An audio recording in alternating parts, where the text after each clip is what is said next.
What's up, everybody, and welcome to another episode of No Client Agent Privilege, aka No Cap Podcast. Your boy Evan, your boy Will. We are back into the Tiki Hut for another episode.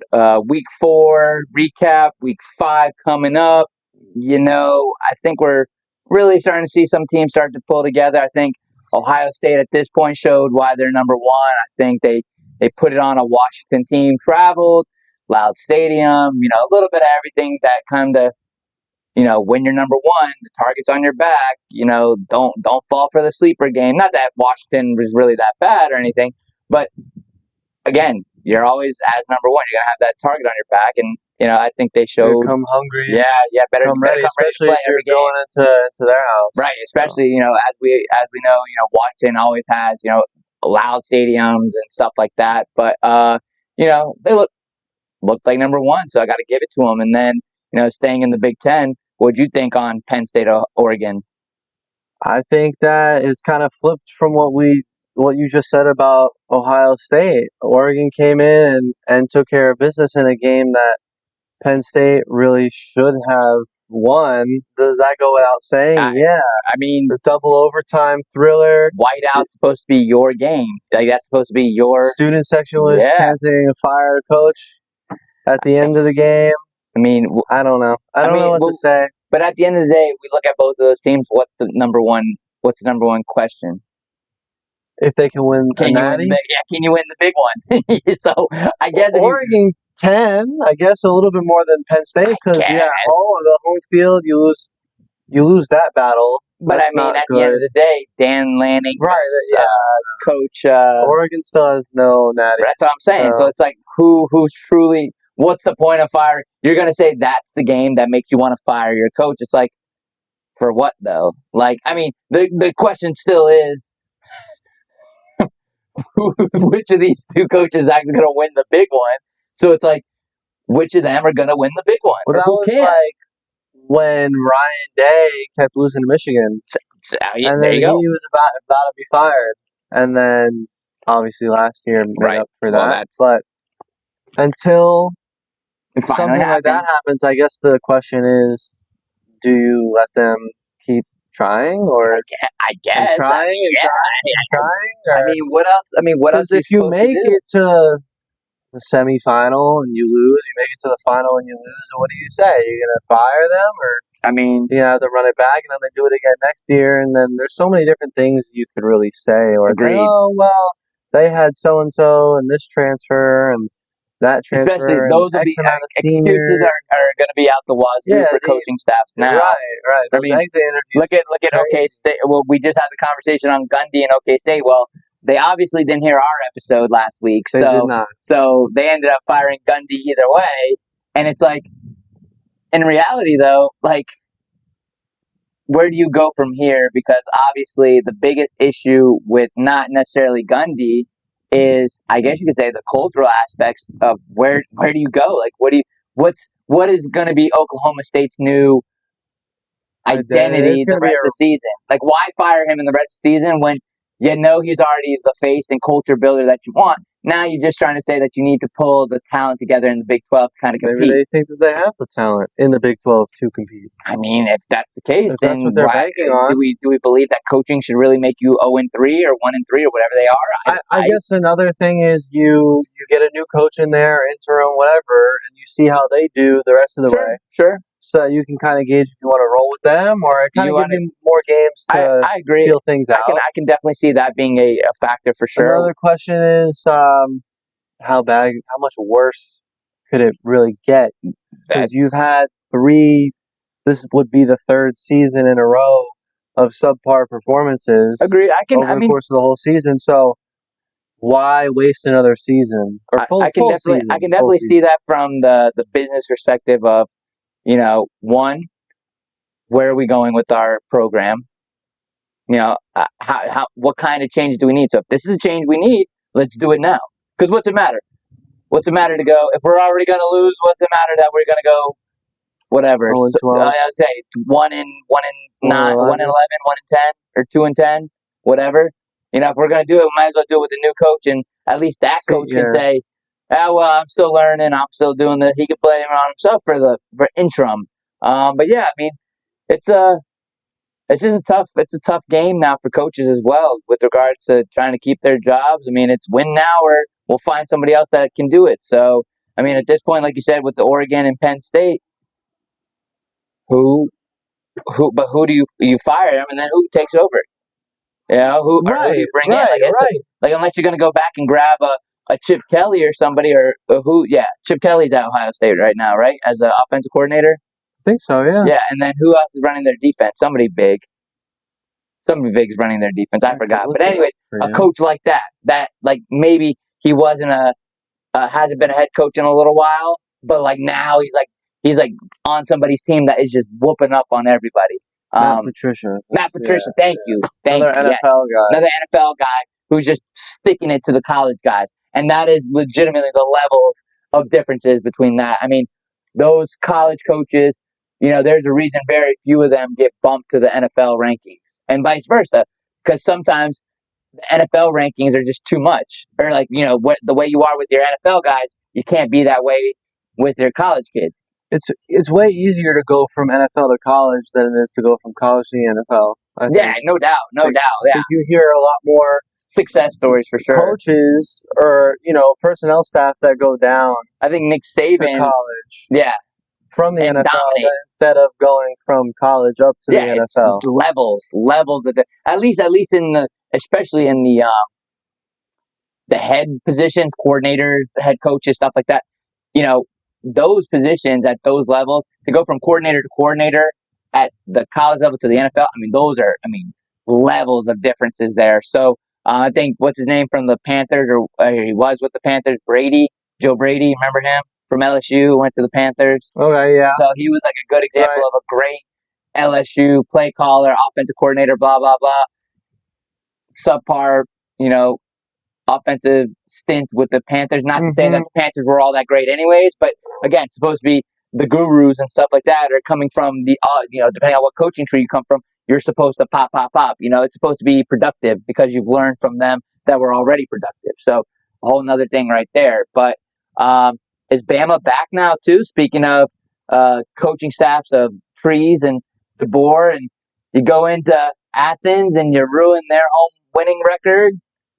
Are they back? Are we back? Is Bama back? I mean, I'd like to think a little bit. That's a good Georgia team right there. Nah, it was a great win and a much needed win. I'd say back against the wall for sure. Alabama after the loss they took the week prior, and everyone was saying, or Bama fans were saying, this is the lowest ranked you'll ever see at Tennessee. Yeah. So I mean, momentum was definitely on their side, on Georgia's side for sure. The SEC is wide open. I mean, the college football game day is going to Tuscaloosa for Vandy versus Alabama. It could have been FSU. We'll get into that in about a second here. Oh my! But if you told me 5 years ago that Alabama and Vandy were going to be on college game day, I would have said you were on crack. Or I would have asked you what you were smoking, one or the other. Because it wouldn't have been anything on this planet. Because, I mean, it is just crazy the fact that, you know, teams have come this far. Actually a good matchup. It's literally like an actual good game. Like, it is something where, like, when you check those numbers, you check the overs, you check the spread, it's got to be close. I'd say like 3.5, and only giving it to Bama because they're at home. Yeah. You know what I'm saying? Like, so it's like this game is very interesting. Obviously, it's going to be fun to see, you know, Nick back at home, like Coach Saban back at home, and obviously, I don't even know if you need a guest picker if you got Coach Saban right there. So it'll be interesting. And then, like you were saying, you know, it should have been in Tally this weekend, but somebody had to go ahead and ruin that one, because I definitely would have drove up for that, because holy hell, FSU losing to Virginia. Such an FSU thing to do. Such an FSU thing to do. That's the most FSU thing I could ever see them doing in a year like that. They're back. Yeah, they're back for sure. No, they're definitely back. Classic FSU in the last decade and a half. And that's the whole point that you're making, where you're saying Vandy Bama is going to be a better game. The more competitive game. No. Then FSU and Miami. Well, maybe okay, not. Maybe maybe I take. Okay, we were reacting a little bit. That's a little bit. But I understand what you mean. But I wouldn't only. I would not say that because it's a rivalry. You take records out the window when we talk rivalry. So it's like, yes, on paper, maybe you could say Vandy versus Bama is a little bit maybe more entertaining, or could be. But when we talk rivalry and we talk about blood, sweat, tears, guys want to punch each other in the face. These are two teams that want to do that. So Miami's undefeated too. Yeah, and FSU, and you're gonna hear the war chants as soon as they get on. I mean, it is going to be like that SpongeBob meme. You ever seen it where they blow the windows out? Like, yeah. During the band class, and two, and that's literally going to be it. So again, every first down. But again, that's truly the thing, is like you take the records out the window because there's so much emotion that goes into games like this. Whereas it's all on the field. Yeah. It's literally like you got to understand what you're playing for is more than just a dub this time. Like you're not playing for Florida. Yeah, you're playing for the best team in Florida. Because it definitely ain't UCF or USF, that's for sure. And definitely ain't Florida. Or Florida. Definitely ain't any of those three. No. So, it'll be honestly, again, like I said, I wouldn't say it's a more entertaining game. I would still lean on FSU Miami being more entertaining. I just think on paper you could compare them both and just be like, damn, I wish I could be at both of those. Well, I guess technically if you had a private jet, I mean they're not that far away, so you could get up there. Not at all. Helicopter or something. Yeah, something. Yeah, there. I mean, honestly, either way, you can get there nice and easy. But you got. Well, I was gonna wrap up the college segment, but I was gonna say, who do you have this one game? UM or FSU this weekend? No, I've got Miami winning still. Yeah. I mean, I think at this point, Miami's just overall better. I think Tommy might give them, some good plays, but from everything that I've seen so far at this point, like, I just look at Miami as the, knock on wood, the better overall team. Because it's like, I was just gonna add. Yeah. You saw what they did against. You could say it was a fluke against Virginia's defense. Yeah. But it's like now you're playing one of the best defenses in college football right now. Yeah, I mean, you're talking about a D line that doesn't even need a spy to contain a quarterback. Right. You're talking about a D line that can get to your quarterback before he even realizes he has to scramble. So for me, again, my biggest question is, when you talk rivalries, emotion get involved. Whoever's emotions can stay in check the longest without, stupid penalties, letting emotions get the better of you. Who's the more disciplined team? At the end of the day, that's what rivalries truly come down to. Because there's been years where FSU was terrible and they would go ahead and beat Miami. There's been years where Miami was terrible and they went ahead and beat Miami or beat FSU. It's just it's a kind of one, obviously momentum, but two, sometimes those guys who think, oh, Miami sucks and shit, we're just gonna run them over, that ends up being the best game because they underthink their little brother this or big brother that, whatever, and then they end up making it a game because they're not focused and they're not ready to rock and roll. And just you always get up for a rivalry game. That's never hard, but it's like, were you prepared for it? That's the difference. So I think Miami having the week off was a huge benefit to this, but it's also scary because that's always a double-edged sword with the week off. Yeah, are you physically ready to rock and roll? Discipline, and especially because FSU is going to be coming off of a heated loss. Could get interesting. I mean, like I said, I find that game to be very, very. It will certainly be interesting. Yeah, so it'll definitely put some eyes on the world, and definitely some playoff implications for Miami. Yeah. If they lose, they're right back to the middle of the pack, I would say. For sure. So where we sit at the top 10 after this weekend could be something crazy. I mean, 100%. Obviously, I don't really see Ohio State losing anytime soon. I mean, again, if we talk rivalry games, the next big game that I could see them maybe losing is Michigan. I wouldn't even. And that's saying like Michigan is just on one. Yeah. Like that's like saying that like Michigan just came in, and again, same thing.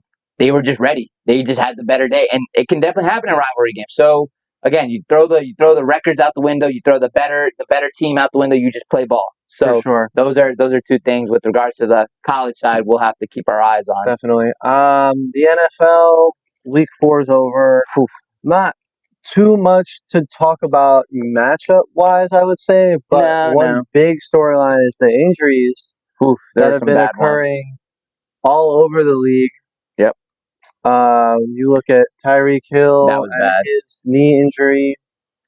Malik Neighbors tore his ACL, so like another knee injury. That is knee. Yep, area. Knee for sure. I guess we can start with the whole turf debate. Yeah, I mean, that is the number one. I mean, why? For me, I think I agree. I think natural grass is just, your impact is better. Your ability to stick and move, I think, in reality, I feel like is more natural, I guess I would say. Like, I don't think that turf's bad or anything like that. I just, if I could, or if I'm preaching to, especially the NFLPA, it's every team should have a grass field. Sorry. Like, I just truly believe that. I don't care if you're in a dome or whatnot. If Buffalo can have grass and Arizona can have grass, why can't anybody else? The other side of the argument is, do you remember the Cowboys used to have that turf? Yeah. In the 90s. Yeah. But that was AstroTurf. Is that what you? Yeah. That AstroTurf is rock hard. So why weren't players getting injured like that then? That's a good question. I couldn't tell you. I think the ACL. I think that's become debacle has become way more widespread over the past 10, 20 years. For sure. We didn't really. I mean, I don't know, because I wasn't really around then. So if you could speak to if you saw as many, I don't think. No. I would say I didn't realize how many ACL injuries there were. Maybe my junior year of high school, we had one kid tear his ACL. But NFL wise. But I'm just saying, in general, ACL injuries, you never really heard on them until, I would say, like 2015. Okay. In the sense of the amount of injuries. So for me, when I think back to like early 2010, stuff like that, I don't truly remember that many ACL injuries. But in the last decade or so, the last 10 years, I can definitely tell you. Even basketball. I mean, you name it, all of it. I mean, we're talking, I'd say at least, 10, 15 ACL injuries at minimum every year now. I mean, it's got to be somewhere relative. And then we're not even talking about practice squad players, lower end guys that we don't hear about. We're just talking about the star players that are getting those injuries and that are getting reported. So it's like, it's a crazy thing for me to think about on that, because I like running on turf. I definitely feel faster on turf. But in reality, all the injuries I can really truly think of have technically, I guess you could say, been more turf related. I think the numbers did come out for the NFLPA though, and there really wasn't a huge difference, turf injuries versus field injuries. But I just think about it, and to me, maybe I just have to pay more attention with regards to the injuries. But I just do remember most injuries, or a lot of the injuries, happening on turf. And who's to say that if those fields that it did happen on turf were grass, right? Maybe those injuries don't happen, or half of them happen. True. You see what I'm trying to say? No, definitely. How do you know that it's? I mean, maybe those grass injuries happened. Okay, but maybe we could have avoided the ones that happened on turf. I mean, that's a fair argument. Injuries are going to happen. No doubt. That type of sport where it's just you lay your body on the line every time you put on the helmet and pads. But if the turf is really an issue, and you look at a specific stadium like MetLife, which is what people have kind of gravitated towards. My list here, the 15 since 2020, 15 different players have torn an ACL or an Achilles on that field, whether it be Jets or Giants. Doesn't really. I mean, for one field in 5 years, that's an average of 3 a season. 3 a season off one stadium, one field. That's actually a crazy statistic. Now that you put it into numbers like that. There must be a way to. Not every turf composition is the same. No, maybe everyone's got slight differences. Dig deeper, and if you really want to stick with the turf for budget cuts or whatever the case may be, then change it up, change the composition. But one thing for sure is, as an owner, why would you want to see your players? Why would you want to be like for a place like MetLife? Yeah, like lost your best receiver, your number one offensive threat. They're gone. Why would you even want to go forward with that? No, I agree. I mean, honestly, like, and if we get even if we're talking about that, like, even everyone was so high on the Ireland game this week because the turf held up so well, and all the players were raving about it, how it was so great this time. And again, they only know grass over there, like soccer or football over there. Like, they only know grass. There's no such thing as a turf soccer field out there. That's not a thing. The natural way. So again, maybe we take a page out of them and see the next, between Brazil, Spain, England, all these teams and all these teams that are going over there. If nobody tears an ACL, is that not a good valid point? It's a small sample because of the limited amount of games, but yeah. But I'm just in reality of if in the years and years it hasn't happened, then that because you're talking about only fields over there that are only grass. So it's like maybe this is something we should need to look into. And it's been brought up in NFLPA meetings before. I know that for sure. I just truly don't know the numbers of all fields versus all turf versus all grass. I don't know the numbers, but I just know I remember the numbers not being overly dramatic of a difference, but definitely more to turf. 100%. I do remember that. So absolutely, we'll have to see how these kind of implications. And we'll see, because again, it's hopefully not knock on wood, no bad juju to MetLife, but again, where have so many of these injuries truly happened? It sucks to say, but yes, that is definitely one of those places. Common denominator. So sure. it sucks to say it like that, yeah. But I mean, I guess we go into not only the injuries but the bad. I mean, the Titans look bad. The Panthers, I mean, they had one good game against no, it wasn't Atlanta. Who was it?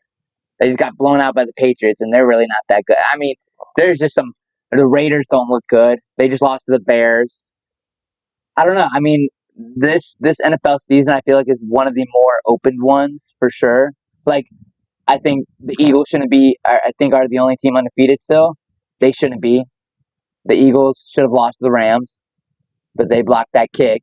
So, Bills are undefeated too, I believe. I take that back. Yeah. The Bills are undefeated too. Yeah. I take that back. And I love the Panthers and the Cardinals went decent game. Panthers put up 22, and they almost beat them. By 4. Yep. So that, and then I love the Buffalo Bills all white jerseys. Those are so sick. I love them. Also, speaking of all white jerseys, Cam Scatterbo, I'm tagging you in this one. How do you have such a dirty jersey on a turf field? Brother, you are the only player I know that has ever come off a turf field with physical dirt and dirtiness. Like, your equipment managers must be like, where are you going during the game? Like, they just have to be. Like, where do you go in the game? Because there's no dirt and you are all red up here. I'm 100%. I don't get it. I don't get it. But I love everything about Cam. I've always loved Cam. I loved him since he was at ASU, even when I got to see him out there live and everything.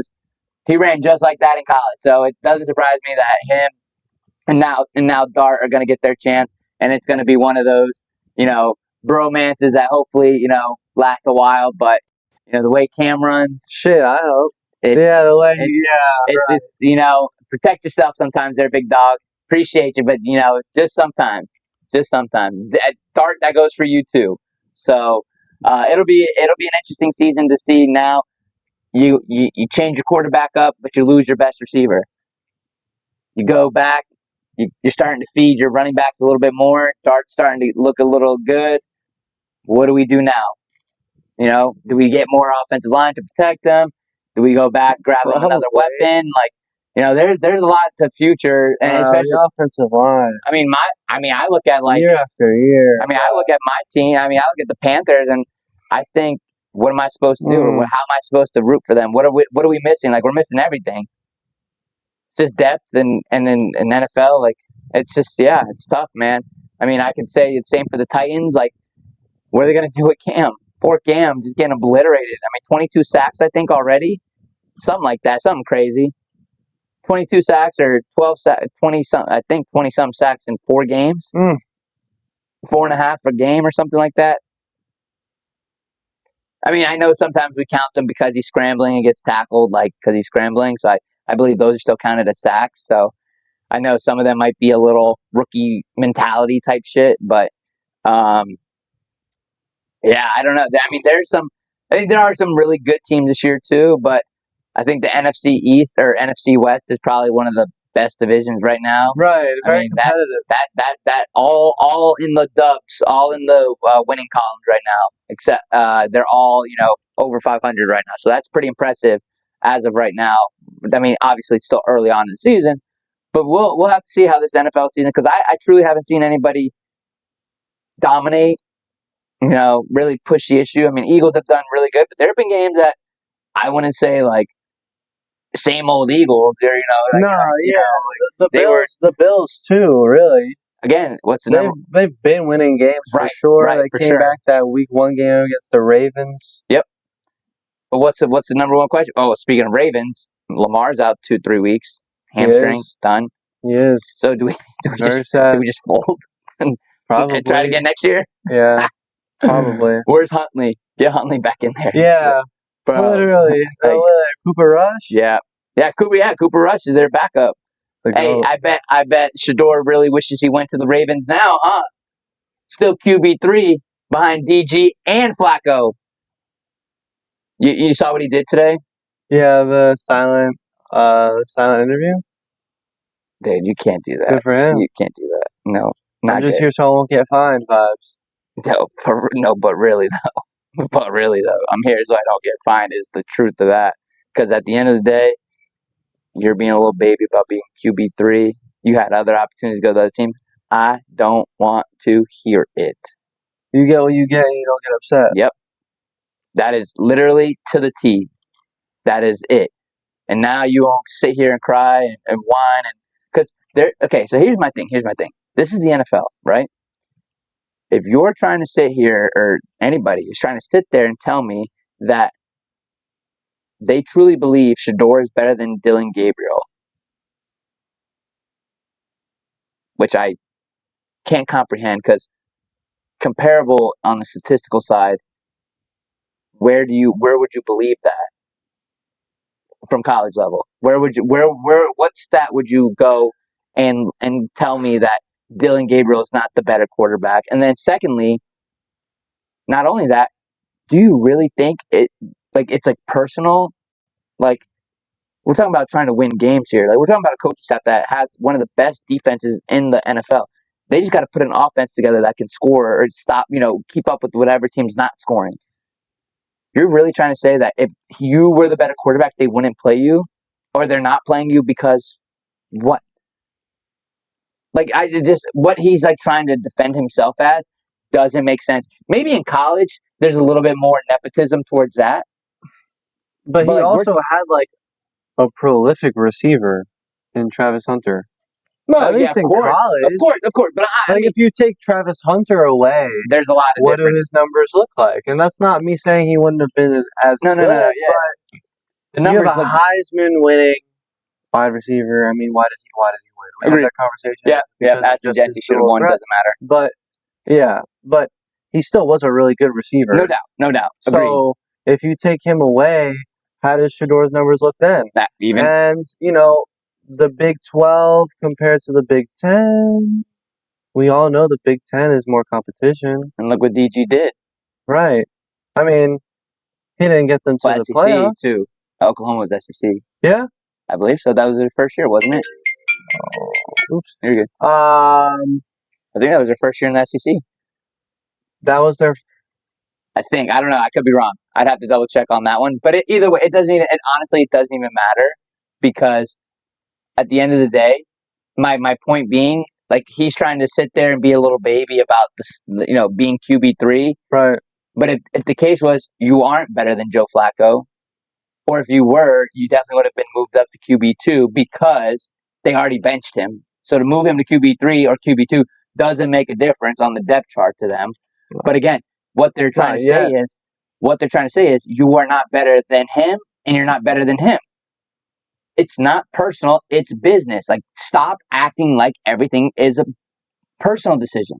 This is trying to win money for millions and millions of dollars, for billions and billions of dollars that goes to this team's organization. They are not here. They are here to win games and put fans in the stands. You only put fans in the stands at this point. You have obviously not proven in practice to have been that guy.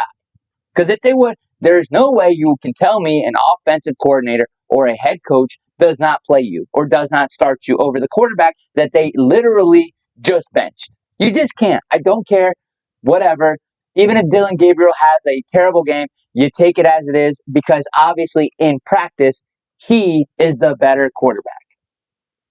Obviously. There's just no way you can sit there and say that this guy is better but we're still going to keep him at QB3. It makes absolutely no sense on the professional side. Again, maybe in the college rankings, you could say something like that. But in the pro world, it does not happen like that. For sure. So, yeah, I don't know. That's just my perspective. From one rant to another, I don't know if you want to do it now. Yeah, I might as well. I mean, if you want to get it out of the way. Basketball, hockey, we can talk about in the coming weeks. Preseason, playoffs, all that good stuff. But your little piece about I might as well. Yeah, I guess let's talk about the agent world here for a little bit because it's getting a little ticky-tack with all these fake agents, and I say fake agents meaning they're not even certified in the NFL, NBA, FIFA, MLB, whatever, any of the pro leagues at this point, and they're going around telling kids that, hey man, I am an NIL agent, I can help you get recruited, I can help you do this, I can help you do that, and it's like, dude, you're not an agent. You're not an agent. Like, if you're not certified by any of those professional leagues, I don't even care. You don't even have to have a client. I don't care if you have a client, 50 clients. Doesn't matter. That's not what makes you an agent. An agent is somebody who has actually studied for the test, passed the exams, and now has a certification to be an agent. Those guys, whoever sees this, because I'm going to make sure I boost it to make sure all you agents out there, quote unquote agents out there, see this. You are not an agent. You are not an agency. You can be a marketing department or a marketing PR, whatever it is you want to call yourself, but don't call yourself an agent, because when you fail and you make other real agents look bad, that's on you guys. And I really hope some of these states get a little bit more strict by requiring an agent to be certified in the league, because every paperwork I've ever filled out says, hey, what league are you certified in? So the fact that some of these are not being approved is baffling to me. And the ones that are going out of their way and telling kids, hey, look, I'm going to get you recruited here, I'm going to get you recruited here, blah, blah, blah. Like, dude, you can't be doing that.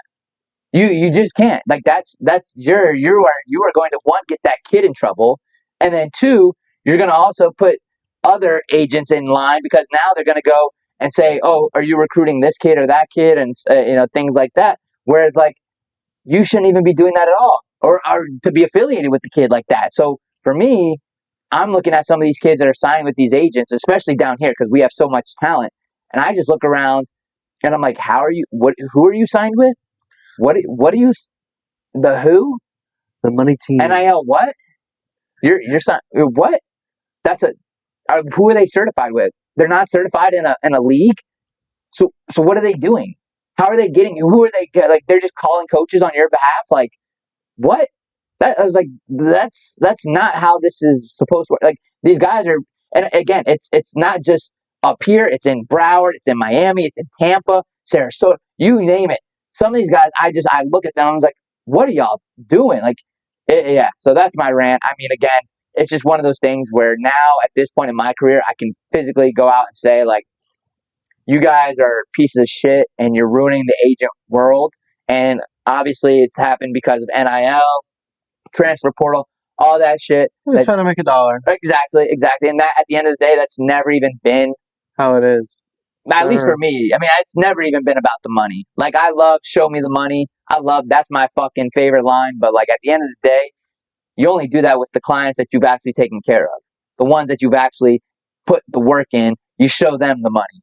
These guys are just trying to take advantage of these kids, and it pisses me off. Especially because there's already bad agents that are actually certified.